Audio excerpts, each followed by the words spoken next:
எந்த பாடலானாலும் கர்நாடக சங்கீதத்தினுடைய அடிப்படையிலே இருந்தால் அது நிலைச்சு நிற்கிறதுங்கிறது என்னுடைய ஆழ்ந்த அனுபவம்.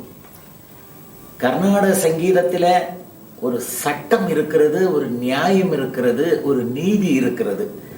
அது முறை தவறி சென்றால் அந்த பாடல்ல சிறப்பை எதிர்பார்க்க முடியாது. கர்நாடக சங்கீதம் சட்ட ரீதியாக ஏற்பட்டது. 72 கர்த்தா ராகங்கள் உண்டு. அந்த கர்த்தா ராகங்களுடைய அடிப்படையிலேயே ஏகப்பட்ட லட்சக்கணக்கான ஜின்ன ராகங்கள் ஏற்படுகிறது.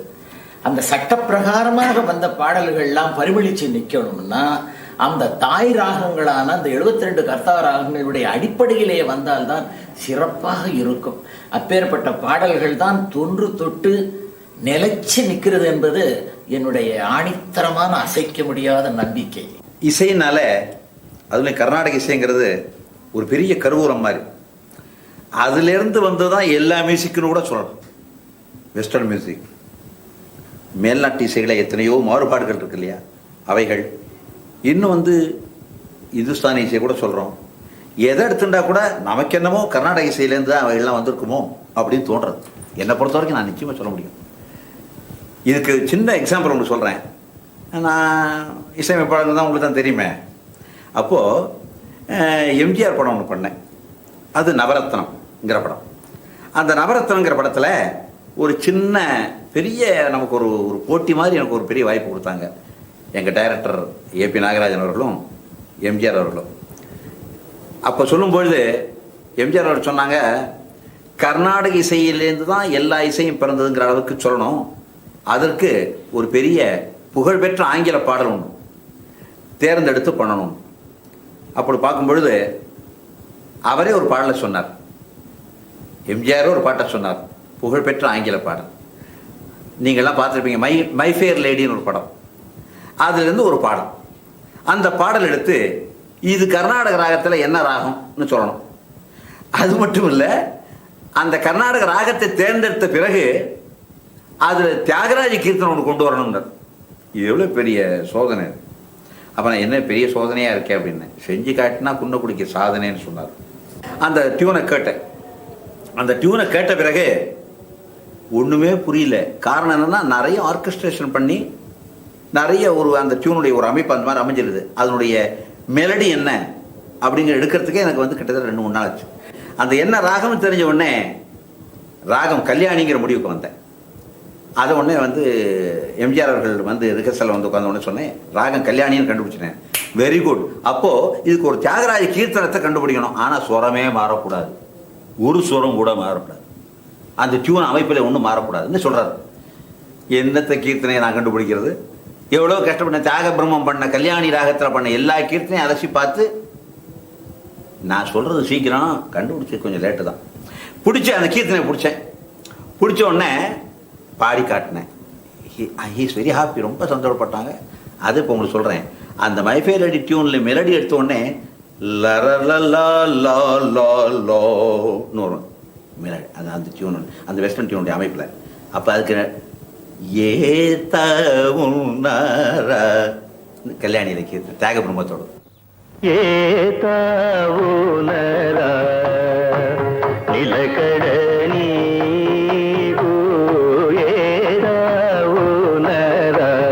தியாகபிரம்மம் பண்ண கீர்த்தனை அந்த சுரத்துக்கு ஈக்குவல்.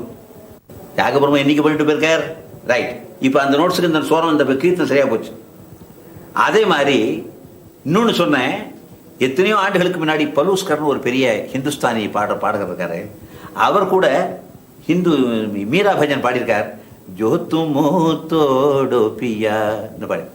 அது வந்து சொல்றது. அப்போ இந்துஸ்தானி மியூசிக்கில் வர பஜன் கூட இந்த டியூன்ல அமைஞ்சிருக்குது.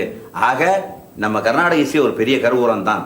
இசை உலகின் மகான்களை பற்றி சொல்ல தொடங்கினால் ஒரு மாபெரும் புத்தகமே எழுதலாம்.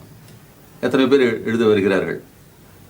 ஆனால் தியாக பிரம்மம் ஒரு வார்த்தையில் சொல்லிவிட்டார், ఎందరో మహానుభావులు అందరికీ వందనములు. அந்த பஞ்சரத்ன கீர்த்தனைகளிலே ஒன்றான ஸ்ரீராகத்தில் அருமையாக கூறினார். ஒரு என்னுடைய நண்பர் குறும்பு அதிகமாக செய்பவர், அவர் கேட்டார், சீனு அவர் அப்படி சொன்னார் பெரியவர் வினயத்துடன், ஆனால் எனக்கு தோன்றது అందరూ మహానుభావులే ఎందరికని వందనములు அப்படின்னா எல்லோரும் மகான்கள் தான், எத்தனை பேருக்கு வணக்கம் செலுத்த முடியும் என்று ஒரு குறும்பாக அவர் கேள்வி எழுப்பிய போது நான் சொன்னேன், అందరూ மகானுபாவலே అందరికీ వందనములు அப்படின்னு சொன்னா சரியா போச்சு இல்லையா? ஏன்னா அவரவருடைய அனுபவம் அவரவருக்கு இருக்கு. அந்த அத்தனை பேரும் மகான்கள் தான். கர்நாடிக் மியூசிக்னாலே தெலுங்குல தான் பாடுவாளா அப்படின்னு சில பேர் நினைக்கிறாங்க. ஆனா நான் அப்படி நினைக்கிறது இல்லை. ஏன்னா இசைக்கு ஒரு மொழி என்பதே கிடையாது. அது தானாகவே ஒரு மொழி, நாம் எல்லோரும் இதயங்களால் பேசக்கூடிய ஒரு மொழி, ஏன் ஆன்மாக்களால் பேசக்கூடிய மொழி. இப்போ நம்ம சதாசிவ பிரம்மேந்தர் இவரெல்லாம் கூட சான்ஸ்கிரிட்லேயே இருந்தாங்க. நம்ம நாராயண தீர்த்தர், கிருஷ்ணலீலா, தரங்கிணி இதெல்லாம் கூட சான்ஸ்கிரிட்லேயே இருந்து. ஸோ அது எந்த மொழி ஆனாலும் அந்த பொருள் நாங்கள் புரிந்து கொண்டு அதை விளக்கும் அளவுக்கு நம்ம இசை அமைத்து அது பாடி அதனுடைய எஃபெக்ட் கொண்டு வந்தோம்னா அது முழுமையாக ரசிக்க முடியும். கர்நாடக சங்கீதத்துக்கு எப்போதுமே அழிவே கிடையாது. அதற்குத்தான் நான் கர்நாடக சங்கீதத்தின் பேஸில் எத்தனை பாடல்கள் பாடியிருக்கேன். முதல்ல நம்ம ஆரம்பத்திலே சொன்னோம்னு பாட்டும் நானே பாவும் நானே, கௌரி மனோகரி ராகம். இந்த கௌரி மனோகரி ராகத்திலே இவ்வளவு சுகத்தோட பாடலாமா? இப்ப தியாகியர் கீர்த்தனை ஒன்று எடுத்துக்கொண்டோம்னா, குருலேக எட்டுவண்டே குணிக்கு தெளியக்க போது குருலேக எட்டுவண்டே குணிக்கு, குருவனுடைய பெருமையை எடுத்து சொல்றார். ஆனால் இந்த பாடத்திலே, திருவிளையாடல் என்ற படத்திலே,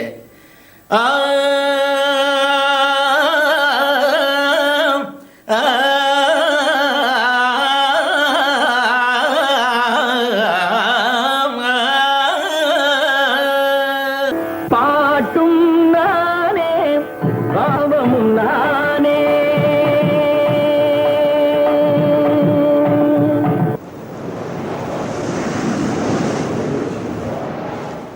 பச்சை மாமலை போலே நீ வளவாய் கமல சங்கன் அதாமரர் ஏரே ஆயர்தம் கொழுந்தே.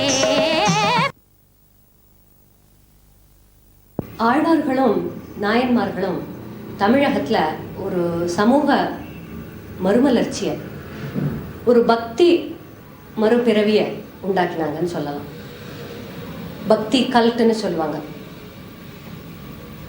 அது பாடல்களின் மூலமாக அவர்கள் செய்தார்கள். அவர்களோட காலம் சுமார் 6வது நூற்றாண்டிலிருந்து 9வது நூற்றாண்டு வரைக்கும் சொல்கிறாங்க.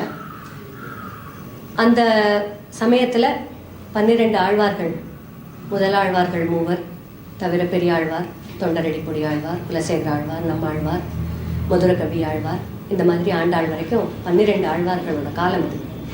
இந்த 12 ஆழ்வார்களில் வேதம் தமிழ் செய்த மாறன் என்ற பெருமை நம்மாழ்வார் கூறியது. உபனிஷத்தில் உள்ள கருத்துக்களை அவர் அழகான எளிய தமிழ் பாடல்களில் கொடுத்து அதை வைணவ கோட்பாடுகளாக பிற்பாடு அதை புரிஞ்சுக்கிற அளவுக்கு ரொம்ப எளிமையாக சொல்லியிருக்கேன். இது கிட்டத்தட்ட வழக்கொழிந்து போகக்கூடிய ஒரு அபாயம் இருந்தது இந்த ஆழ்வார்கள் காலத்துக்கு பிற்பாடு. அதன் பிறகு வைணவ ஆச்சாரியர்களில் ஒருத்தரான நாதமுனிகள் தான் இந்த 4000 பாடல்களை தொகுத்து திவ்ய பிரபந்தம், 4000 திவ்ய பிரபந்தம் என்று நமக்கு தந்தருளியிருக்கிறார். இந்த திவ்ய பிரபந்த பாடல்களுக்கும் நாயன்மார்களோட பாடலுக்கும் ஒரு சின்ன வித்தியாசம் உண்டு. அதாவது அந்த பாடல்கள் அதற்குரிய பன்முறையிலேயே நமக்கு பரம்பரையாக வந்திருக்கு. ஆனால் இந்த பாடல்களுக்கு, ஆழ்வார்கள் பாடல்கள் எந்த பண்ணில் பாடினாங்கன்னு தெரியல. பரம்பரையாக, அதாவது ட்ரெடிஷ்னல் டியூன்ஸ்ன்னு சொல்கிறாங்களே, அது எதுவும் நமக்கு கைக்கு வரலை. அதனால் இப்போது பாட விரும்புகிறவங்க அவங்களுக்கு தோணின விருப்பப்பட்ட ராகங்களில் அதை அமைச்சு பாடுற வழக்கமாக இருக்குது. இதில் பெரியாழ்வார் கண்ணனை குழந்தையாகவே பார்த்துருக்கார். பிள்ளைத்தமிழ் மாதிரி தொட்டில், நீராடல், தளர்நடையிடல், வருகை பருவம், இப்படி வரிசையாக பல பருவங்களை பாடின்னு வந்திருக்கு. அதில் அந்த நீராடல் பருவத்தை பார்ப்போம், ரொம்ப விசேஷமாக இருக்கும். அது யசோதை கண்ணனை நீராட்ட கூப்பிடுறாளாம். கண்ணன் எங்கே இருப்பான்? தொழுவத்தில் புழுதி அலைந்து கொண்டு. நீ புழுதி அலைந்து விளையாடும் காட்சி எனக்கு உவப்பாகத்தான் இருக்கிறது. இந்த புழுதி அலைந்த பொன்மேனி என் கண்ணுக்கு விருந்துதான். ஆனால் பிறர் பழிக்க மாட்டார்களா அப்படி சொல்றா. அதுக்கெல்லாம் வரவனா இல்லை. நாணெத்தனையும் இல்லாதாய் நப்பினை காணீர் சிரிக்கும். உன் கூட விளையாடுற அந்த பொண்ணு இருக்காளே நப்பினை, உன்னோட இந்த கோலத்தை பார்த்தா சிரிக்க போற அப்படின்னு வேற மிரட்டி பார்க்கற. அப்புறமும் மனசு பொறுக்கல. மாணிக்கமே என் மணியே மஞ்சனமாட நீ வாராய். தொழுதினில்